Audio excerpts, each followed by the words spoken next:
Hello, my name is Austin Shadle, and welcome back to the Life Endurance Podcast, where we explore methods of unlocking your true potential in the greatest endurance race we all partake in, life. Today, I want to talk about something that took me a long time to learn. Being able to understand and realize that you're in the wrong place. When I say this, the word place can mean a lot of things, so I'll probably make this a multiple episode topic. But for this episode, I want to focus on the people or relationship side, which also applies in many ways. Part of life is simply trying new things.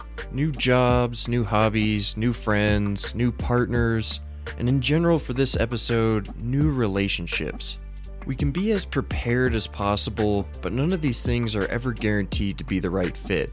And it's often hard once you've put yourself out there to try a new relationship, whether it be platonic, romantic, or professional, to cut the relationship off. As humans, we naturally develop a sense of loyalty when we put a lot of time and effort into something, regardless of it being a net positive or a net negative. So the question is, when do we know it's time to leave a relationship? As someone who has spent their 20s focusing on developing myself and being very conscious of every experience, trying to absorb every available lesson from them, with the objective to mimic success and learn from failure as one of my core values, it took me a while, but I have finally realized the value in ending or reducing relationships that do not serve my goals or values. But before you can start removing the negative influences or wastes of bad relationships, you must be aware of their existence, and this can be difficult. As I covered in a previous episode, we easily become comfortably unhappy. We are reluctant to change even if it could be for the better. And due to this, we stay where we are comfortable even if we've become comfortable with a bad thing. So the main point today is how to realize it's time to cut off a relationship. And I think it can be summed up in one sentence. You'll know you're in the wrong place when you are not appreciated. Which this does come with the self-responsibility of conducting yourself in a means that actually deserves appreciation, but let's assume that you do. Let's break down some examples of relationship types. First, consider a platonic friendship. In any relationship, there should be effort and support on both sides. When evaluating a friendship, consider the effort you put in. Do you go out of your way to help them, driving them places, helping them move, lending money, providing emotional support and time? Do you support their hobbies and maybe side hustles by purchasing something from their Etsy or using their affiliate links so they can continue their passion? Or if they make online content, do you share their videos or podcasts? Now think about how they treat you. Do they put in the same effort? Do they support you? Or even if they may not be in a position to be able to support you, do they at least take actions that suggest they appreciate the effort that you put in? Being someone who luckily has always had good sense of choosing friends and now strictly controls who I spend time with, I'm also very aware when observing others and who they spend time with. Often left wondering why somebody I know bothers to keep investing time and energy with certain individuals. So take some time to audit your friendships. It may feel unpleasant, but seriously ask yourself if the other person really appreciates your friendship. And if they don't, it's time to start cutting ties. Again, I know it can hurt or even make you feel guilty, but you deserve what's best for you, and sometimes the best thing you can do is to remove a bad relationship. Another relationship to consider is your work environment. Even if it is technically a completely formal relationship, it probably has even more of an effect on you than your personal ones. Think about how much time we spend working. And that's all time for people we work with to influence us. It's commonly said that people don't leave jobs, they leave managers, and that is a perfect example of this. Consider the people around you at work. Like it or not, just by spending time with them, you are being influenced by them. Listen to my Inner Circle episode for more info on that. I've worked in a lot of different industries, including some very intense and demanding jobs, and without breaking into a business rant as much as I want to, the deciding factor in whether or not it's a good relationship always comes down to appreciation. If you work your ass off and the level of appreciation, let alone compensation, is no different than if you're an average worker who did the bare minimum, that's going to weigh on you every minute of the day. At work, you'll be frustrated knowing the effort you put in seemingly goes unrecognized, and when you're home, you're constantly haunted by thoughts of returning to work the next day. So I'll keep this point short and hope that you are picking up on the lesson from this episode.